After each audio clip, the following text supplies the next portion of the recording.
If this message reaches you, it is meant for you.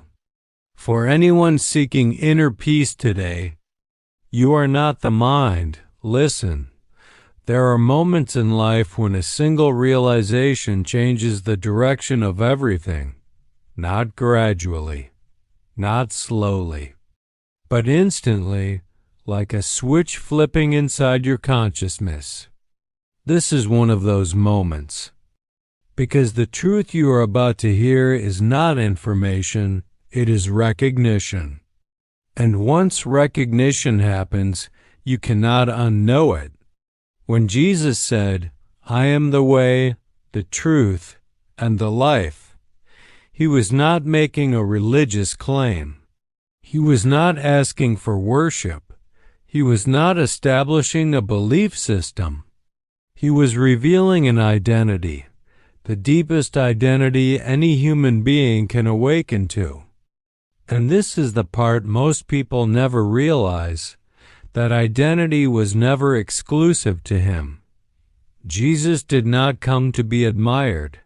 He came to be understood. And Joel Goldsmith understood something that most of the world missed, that Jesus was not pointing to himself as a person, but to a state of consciousness available to all. The moment you understand what Jesus meant by "I am," everything begins to shift, not because life suddenly becomes perfect, but because you are no longer living from the false center. Most people live their entire lives saying, "I am," without ever questioning who is speaking. I am tired. I am anxious. I am broken. I am unlucky. I am afraid. And then they wonder why life keeps reflecting exhaustion, anxiety, limitation, and fear back to them. Jesus knew something about these two words, "I am," that changes everything. He knew that whatever you attach to "I am," you energize. You give it identity. You give it power. You give it life. Goldsmith called this the mistaken identity, the moment when the infinite attaches itself to the temporary. Because the real "I am" is not tired. The real "I am" is not broken. The real "I am" is not afraid. The real "I am" is not lacking. The real "I am" is life itself. This is why Jesus never said, "I am sick." He never said, "I am poor." He never said, "I am anxious." He never said, "I am overwhelmed." He lived from a different center, a center where the "I am" was not identified with conditions, circumstances, or appearances. And this is the shift that begins everything. Let me ask you something deeply important. Who is the "I" that says, "I am struggling"? Who is the "I" that says, "I am afraid"? Who is the "I" that says, "I am not enough"? Because if you can observe it, it cannot be you.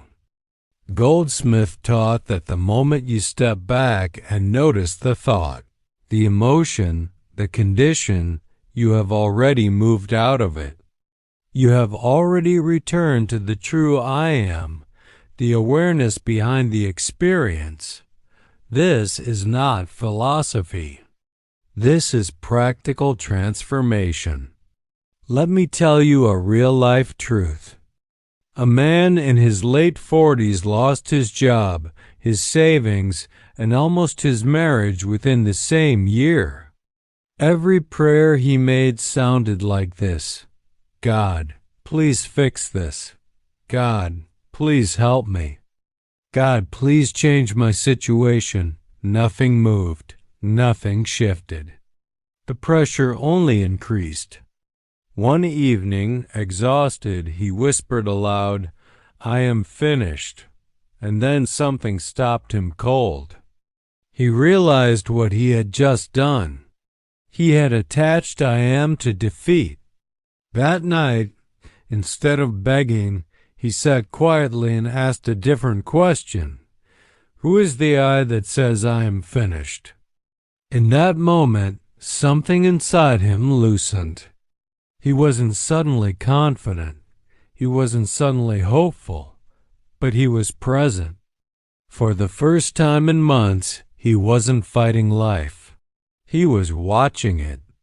Within weeks, opportunities began appearing, not because he forced them, but because he was no longer collapsing inward under identity. He later said, "Nothing outside changed first. Something inside shifted and everything followed." This is how the I Am works. Jesus lived from this truth when he said, "The Father within me doeth the works." He was saying, I, as a person, am not the source. The I Am is. Goldsmith expanded this into a radical realization. When you stop living as a personal self trying to fix life, the infinite begins expressing through you naturally. This is why effort alone never heals deeply. This is why forcing outcomes exhausts you. This is why trying to control life eventually breaks you. Because you were never meant to live as the controller. You were meant to live as the expression. Now here is where the intensity deepens. Jesus said, "Before Abraham was, I am. Not I was. Not I existed. But I am."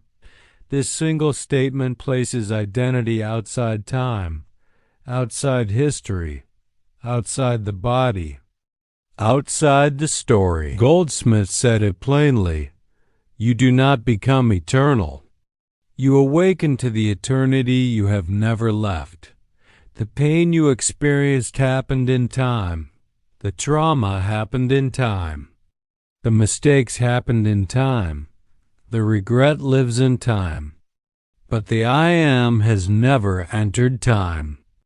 This is why healing begins when identity shifts, not when circumstances change. Let me give you another example. A woman carried guilt for decades over a decision she made in her early 20s. No amount of forgiveness exercises helped. No amount of therapy dissolved the weight. She believed deeply, "I am a bad person." One day she heard a simple question, "Who is the I that says I am guilty?" She sat in silence. She didn't answer. She just noticed. And something extraordinary happened. She realized guilt was an experience, not an identity. The moment she stopped saying, "I am guilty," and simply noticed guilt appearing, its grip weakened. Not instantly, but steadily. Over time, it lost authority because it lost identity.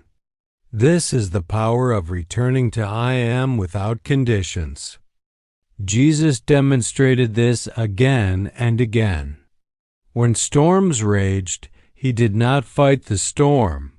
He stood in stillness. When people accused him, he did not defend himself. He remained anchored. When death appeared, he did not identify with it. He saw life beyond form. Goldsmith said this is the highest spiritual state, living without opposites. Not seeing life as good versus bad. Not seeing yourself as healed versus broken. Not seeing God as distant versus near, only presence. And here is the truth that changes everything. The moment you stop using I Am as a description and return it to its original purity, life reorganizes around you. Instead of, "I am afraid," you notice fear. Instead of, "I am lacking," you observe lack thoughts. Instead of, "I am broken," you recognize pain without ownership. And in that moment, the I Am is freed. This is why Goldsmith taught the practice of the pause, not to fight conditions, not to deny reality, but to withdraw identity from appearances, pause, notice, return. Return to what? Return to I am, not I am this or I am that. Just I am. Presence without labels. Awareness without story. Life without resistance. This is what Jesus meant when he said, "Be still and know that I am God." Stillness is not inactivity. Stillness is identity resting in itself. Now listen carefully, because this is the turning point. You do not heal by becoming stronger. You heal by becoming less identified. You do not find peace by controlling thoughts. You find peace by recognizing what is aware of thoughts. You do not overcome fear by fighting it. You overcome fear by no longer calling it me. This is not spiritual bypassing. This is spiritual maturity. And here is the deepest truth of all. You are not a person trying to reach the divine. You are the divine presence learning to live without distortion. Jesus did not say, "I will show you the way." He said, "I am the way." Meaning, when you live from I am, the way reveals itself. Goldsmith said, "When the personal sense dissolves, guidance appears without effort, and you may notice this already happening. Ideas coming without strain, peace appearing without reason, clarity emerging without struggle. That is not coincidence. That is alignment. The I am within you has always known how to live. It is only the false identity that struggles. So let me bring this home to you now. Right now, as you listen, notice this. You are aware of these words. You are aware of your breath. You are aware of your thoughts. That awareness, that silent knowing, is the I am. It is not loud. It is not dramatic. It does not argue. It simply is.